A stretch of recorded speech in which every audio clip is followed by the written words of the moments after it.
Hello friends, কিভাবে তাড়াতাড়ি খুব সহজেই কম সময় বানিয়ে ফেলতে পারবেন ওয়ান পট চিকেন রাইস, সেই রেসিপিটাই আজ আমি আপনাদের সাথে শেয়ার করব।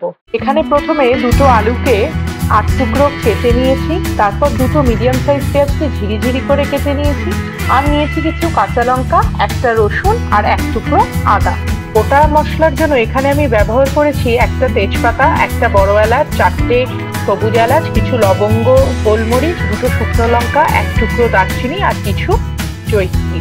ওয়ান পট চিকেন রাইস তৈরি করে নিতে এখানে আমি নিয়ে নিয়েছি 300 গ্রামের মতো চিকেন, আর এখানে আমি নিয়ে নিয়েছি 1.5 কাপের মতো বাসমতি রাইস, যা ভালো মতো ধুয়ে আধ ঘন্টার জন্য ভিজিয়ে রাখতে হবে।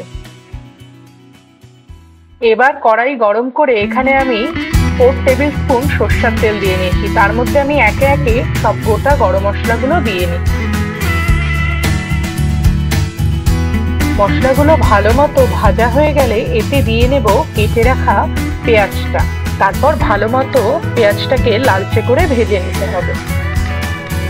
পেঁয়াজটা ভালো মতো ভাজা হয়ে গেলে এখানে দিয়ে নেব কাঁচা লঙ্কাগুলো, তারপর তৈরি করে রাখা আদা রসুনের পেস্টটাও আমরা দিয়ে নেব। এখানে পেস্টটা বেশি মিহি করার দরকার নেই। এবার ভালো মতো এটাকে কিছুক্ষণের জন্য আমরা ফ্রাই করে নেব। ভালো মতো ভাজা হয়ে গেলে এতে আমরা দিয়ে নেব 1 চা চামচ ধনে গুঁড়ো আর জিরে গুঁড়ো, আর 1/2 চা চামচ হলুদ গুঁড়ো আর স্বাদ মতো নুন দিয়ে ভালো মতো এটাকে মিশিয়ে নিয়ে কিছুক্ষণের জন্য আবার ভেজে নিতে হবে।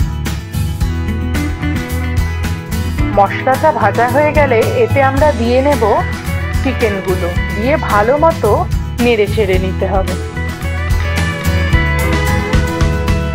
এবার এতে দিয়ে নেব 1 চা চামচ গোলমরিচের গুঁড়ো, দিয়ে মাংসটাকে 5 মিনিটের জন্য একটু ফ্রাই করে নিতে হবে। তারপর কেটে রাখা আলুগুলো দিয়ে আবার 2-4 মিনিটের জন্য ভালো মতো নাড়িয়ে নেব।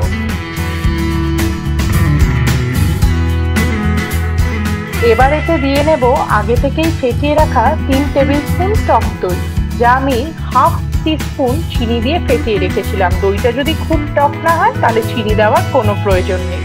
তারপর এতে দিয়ে নেব 1 কাপ জল, দিয়ে ভালো মতো মাংসটাকে নেড়ে ছেড়ে 15 মিনিটের জন্য মিডিয়াম আঁচে ঢাকা দিয়ে রাখতে হবে।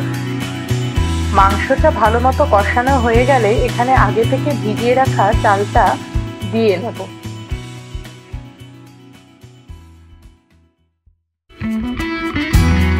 তারপর চালটা 5 মিনিটের জন্য ভালো মতো আমরা ভেজে নেব।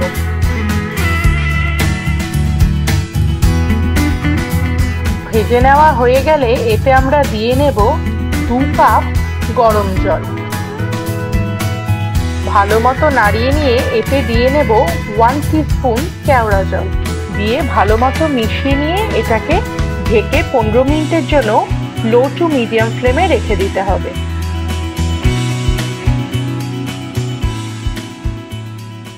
তারপর ঢাকনা সরিয়ে আবার এটাকে নেড়ে দিয়ে 10 মিনিটের জন্য একদম লো ফ্লেমে এটাকে আবার রেখে দেব। তাহলেই রেডি আমাদের ওয়ান পট চিকেন রাইস। আমরা এবার এটাকে পরিবেশন করে নেব। হাতে কম সময় থাকলে অনায়াসেই আপনারা বাড়িতে তৈরি করে ফেলতে পারেন এই ওয়ান পট চিকেন রাইস। এরকম আরো নতুন নতুন ভিডিও দেখতে হলে চ্যানেলটিকে অবশ্যই সাবস্ক্রাইব করবেন। Thank you.